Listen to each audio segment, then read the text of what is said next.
আমাদের পার্শ্ববর্তী রাষ্ট্র ভারত,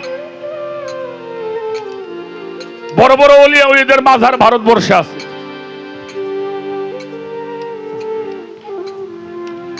আসাম প্রদেশ,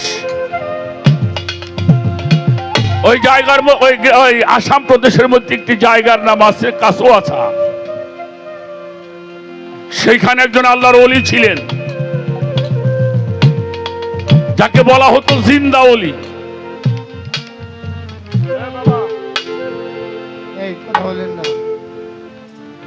জিন্দা ওলি ফাতেউল্লাহ রহমাতুল্লাহি আলাইহি। হাজার হাজার ভক্ত ছিল মানুষটার। বেশ কিছু ভক্ত হিন্দু ছিল, কারণ ভারতবর্ষ তো হিন্দু এলাকা। অনেক ভক্ত হিন্দুরা। ওনার বাড়িতে একজন হিন্দু মহিলা দরবারে খেদমত করত। ওনার কাপড় চোপড় ধুয়ে দিত, ওনার জুতা ডাগাই দিত, ওজুর পানি ডাগাই দিত, গোসলের পানি দিত। ওই মহিলা হিন্দু।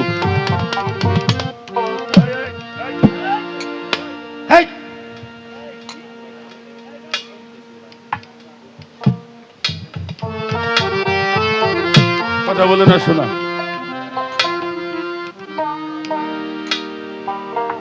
এই আল্লাহর ওলি মঙ্গলবার দিন মারা গেছে।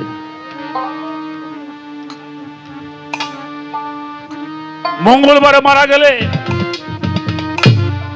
হাজার হাজার ভক্তরা তো আসছে আশেপাশের লোকজন দেখার জন্য।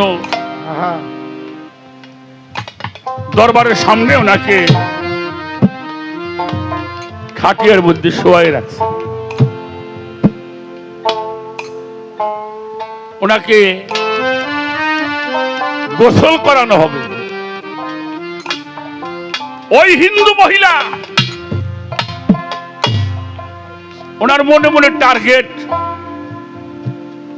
উনি একজন আল্লাহর ওলি,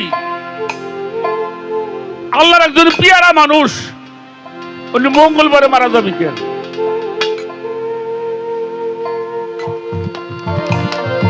উনি কমপক্ষে শুক্রবারে মারা যাইব। কয়না গ্রামের লোক যে মানুষটা কত ভালো রে, একটা জুমার দিন মারা গেল। ওই মহিলা ঘর থেকে বের হয়ে ওই খাটিয়ার সামনে দাঁড়াইছে। দাঁড়ায় বলছে, ও মিয়া, मंगल मार में कैसा मरना है?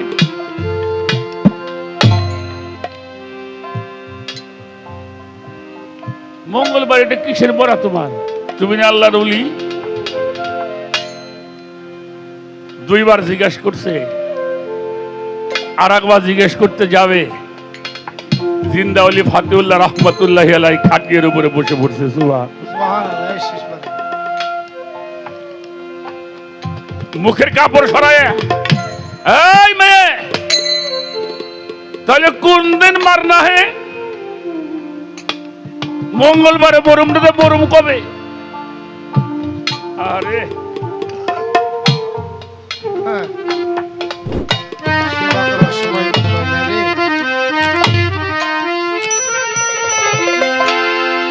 এই বাবা, তুমি যাও না কেন?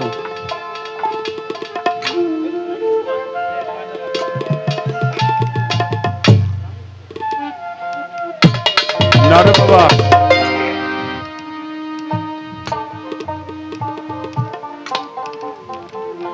উনি বলছে মঙ্গলবারে মরবো না, তাই মরবো কবে? মরা মানুষই কথা কয়, কিন্তু উনি মুখের কাপড় সরে খাটিয়ার উপরে বসে জিজ্ঞেস করে, মঙ্গলবারে মরুম না, তাই মরুম কবে? ওই মহিলা বলছে, জুম্মে কাদি।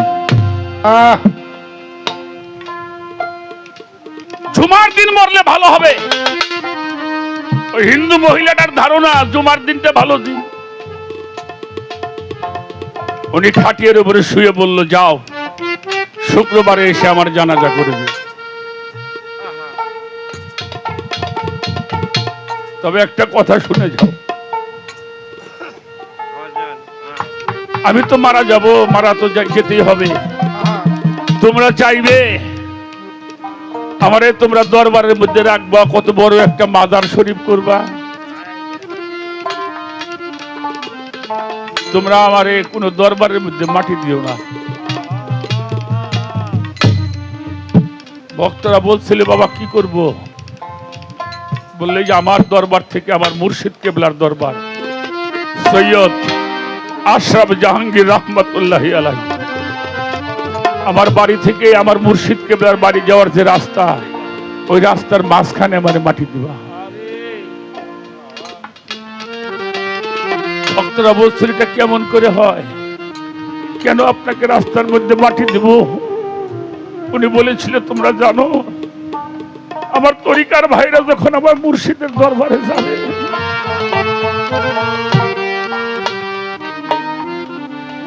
মানুষ যখন পীরের দরবারে যায় তাদের মনের ভিতরে পীরের নামটাই সবসময়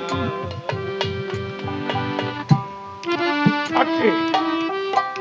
ওরা যখন আমার মুর্শিদের দরবারে যাবে, ওদের হৃদয়ের মধ্যে আমার মুর্শিদের নামটা থাকবে। ওরা যখন এই রাস্তা দিয়ে হেঁটে আমার পীরের দরবারে যাবে, ওদের পায়ের ধুলাটা যদি আমার বুকের উপরে পড়ে, আমার এই জীবনটা সার্থক হবে। শুক্রবারের দিন হাজার হাজার মানুষ, দুইটা দল হয়ে গেল।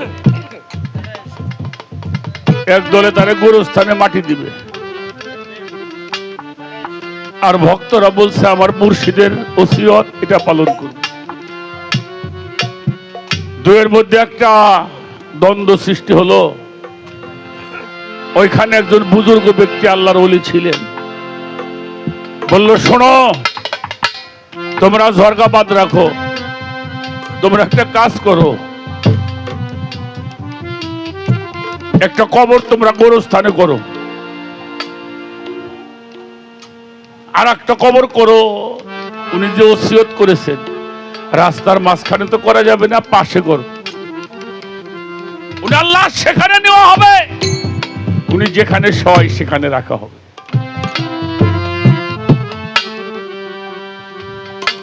দুইটা কবর কাটা হলো, নিয়ে গেল গোরস্থানে। অনেক সময় গোরস্থানে রাখলেন, মরা মানুষ কি বাজার নড়ে?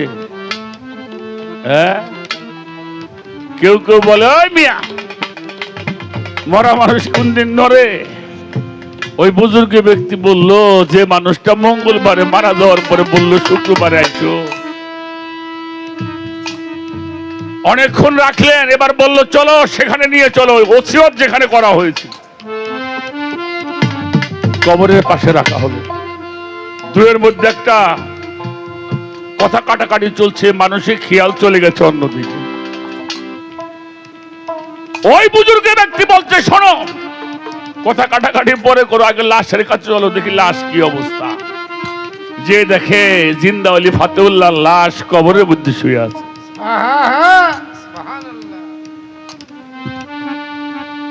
মুখের কাপড় সরাইয়ে বলতেছে আমার জানাজা তাড়াতাড়ি করো, আমার রসুল আমার কাছে চলে আসছে।